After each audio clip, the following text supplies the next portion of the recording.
அனைவருக்கும் வணக்கம். Welcome to TNPSC kingdom. So நேத்து நம்ம ஒரு வீடியோ வந்து போட்டிருந்தோம் சரிங்களா? ஸோ சனிக்கிழமை நடந்த குரூப் 4 எக்ஸாம் பத்தி ஒரு வீடியோ வந்து போட்டிருந்தோம். ஸோ கொஷின் வந்து டஃபா எவ்வளோ கேட்டிருந்தாங்க, ஸோ என்னென்ன ஸ்டூடெண்ட்ஸ் வந்து ஃபீல் பண்ணுறாங்க அப்படிங்கிற மாதிரி ஒரு வீடியோ வந்து போட்டிருந்தோம்.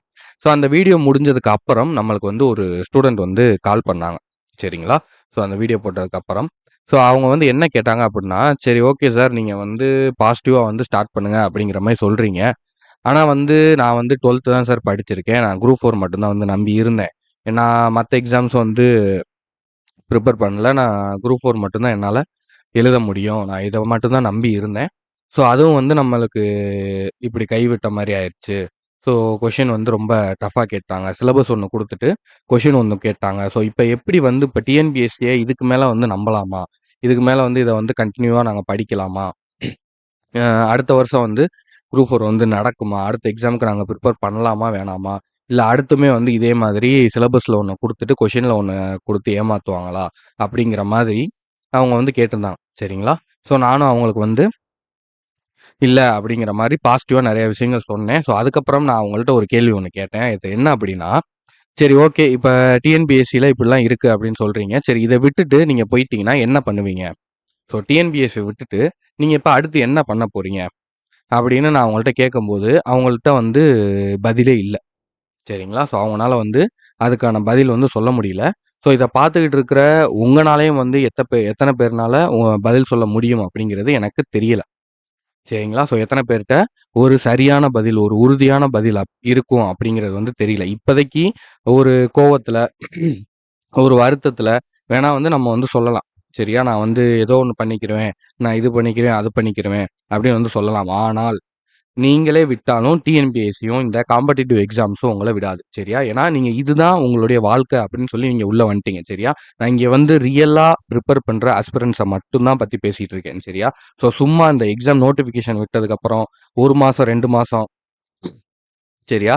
அப்ளை பண்ண சொன்னாங்க, பக்கத்துல சொன்னாங்க, அங்கே சொன்னாங்க, இங்கே சொன்னாங்க அப்படிங்கிற மாதிரி படிக்கிற ஸ்டூடண்ட்ஸ பத்தி நான் பேசல. சரியா? உண்மையா 1 வருஷமா, 2 வருஷமா, 3 வருஷமா உட்கார்ந்து இதுக்குன்னே ப்ரிப்பேர் பண்ணக்கூடிய ரியல் ஆஸ்பிரண்ட்ஸ் கிட்ட நான் பேசிக்கிட்டு இருக்கேன். சரியா? ஸோ அப்படி பார்க்கும்போது நீங்களே இத விட்டு போனாலும் உங்கனால வேற எந்த ஒரு ஒர்க்கையுமே உங்களால ஒரு ஃபுல்ஃபில்லா, ஒரு மன நிறைவோட உங்களால செய்ய முடியுமா? யோசிச்சு பாருங்க. நீங்க மனசாட்சிய தொட்டு நீங்களே வந்து உங்களுக்குள்ள சொல்லி பாருங்க. சரியா? உங்களுக்குள்ள நீங்களே இந்த கேள்வி வந்து கேட்டு பாருங்க. இத விட்டுட்டு நீங்க வெளிய போயிட்டீங்கன்னா, வேற எந்த வேலைய நீங்க மனநிறைவோட செய்வீங்க? அப்படிங்கிறத ஃபர்ஸ்ட் கேள்வியா நீங்க வச்சுக்கோங்க. சரியா? ஸோ அப்படி இதுக்கான பதில் இல்ல அப்படிங்கிறம்போது, அப்ப நம்மளுக்கு இதுதான். ஓகேவா? ஸோ இப்ப இதுல என்ன கேட்டாலும் அவங்க கஷ்டமா கேட்கறாங்களா?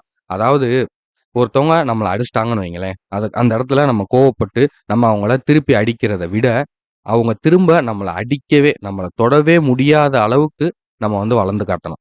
சரிங்களா? ஸோ அதுதான் வந்து வெற்றி. சரியா? ஸோ அப்படி பார்க்கும்போது, இவங்க இவ்வளோ கஷ்டமா கேட்கறாங்களா?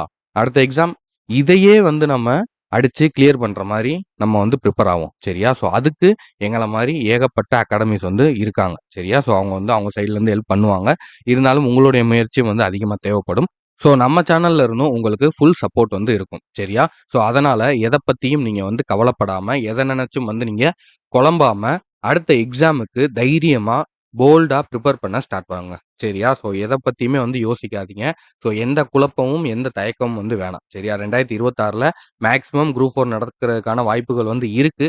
அஃபிஷியலா இதுவரைக்கும் தகவல் வந்து வரல. சரியா? ஸோ வந்தோனே நம்ம உடனே வந்து உங்களுக்கு வந்து அப்டேட் பண்ணலாம். சரியா? ஸோ அதனால கண்டிப்பா இந்த மாரி ஒரு சில தடைகள் வரதான் செய்யும். சரியா? ஸோ அவங்களும் வந்து டிஎன்பிஎஸ்சியும் வந்து அடுத்தடுத்த ஸ்டாண்டர்டுக்கு போய்க்கிட்டே இருக்காங்க.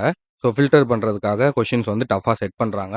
ஸோ பரவால்ல. நம்ம அதுக்கேத்த மாரி தயாராவோம். சரியா? ஸோ அதுதான் வந்து நம்ம இப்போதைக்கு பாசிட்டிவா எடுத்துக்க வேண்டிய ஒரு விஷயம். சரியா? ஏன்னா வந்து நம்ம இத பாதியிலே விட்டுட்டு போற விஷயம் வந்து இது கிடையாது. சரியா? ஸோ இது வந்து உங்களுடைய வாழ்க்கை சம்மந்தப்பட்ட விஷயம்.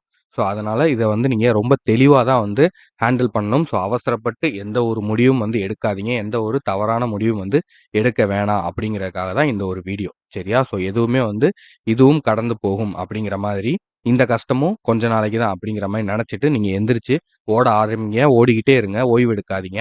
வேல வாங்கிட்டு நம்ம கிரீன் இங்க்ல சைன் பண்ணிட்டு, அதுக்கப்புறம் வந்து நம்ம ரெஸ்ட் எடுத்துக்கலாம். சரியா? ஸோ அதனால இப்ப உடனே வந்து ஸ்டார்ட் பண்ணுங்க. சார் இப்ப தான் எக்ஸாம் முடிஞ்சிருக்கு. 1 நாள் ரெஸ்ட், 2 நாள் வேணாம். நீங்க ரெஸ்ட் எதுக்கு? ரெஸ்ட் வந்து அந்த வேலைய செஞ்சு முடிச்சதுக்கப்புறம் தான் ரெஸ்ட் எடுக்கணும். நம்மளுக்கு இந்த வேலை இன்னும் முடியவே இல்ல.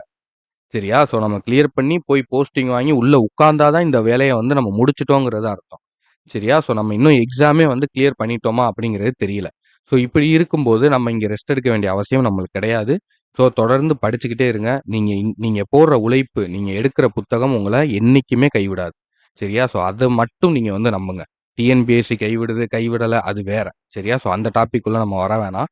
ஆனா நீங்க எடுத்த புத்தகமும், நீங்க கற்ற கல்வியும், நீங்க போட்ட உழைப்பும், நீங்க போட்ட எஃபர்ட்டும் உங்கள என்னைக்குமே கைவிடாது. சரியா? உங்களுடைய ஹார்ட் ஒர்க்குக்கான பலன் வந்து கண்டிப்பா இருக்கும். ஸோ நம்பிக்கையா படிங்க.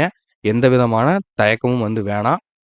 அடுத்தடுத்த வீடியோஸ்ல நம்ம அடுத்து குரூப் 2க்கு எப்படி ப்ரிப்பேர் ஆகுறோம் அப்படிங்கிறத பத்தி பேசலாம். ஸோ நான் அதுக்கான பிளானோட அடுத்தடுத்து வரேன். ஸோ உங்களுக்கு வேற என்ன சந்தேகங்கள் இருக்கு அப்படிங்கிறத கீழ கமெண்ட்ல தெரியப்படுத்துங்க. ஸோ அடுத்தடுத்த வீடியோஸ்ல அத கிளியர் பண்ணலாம். ஓகேவா? Thank you.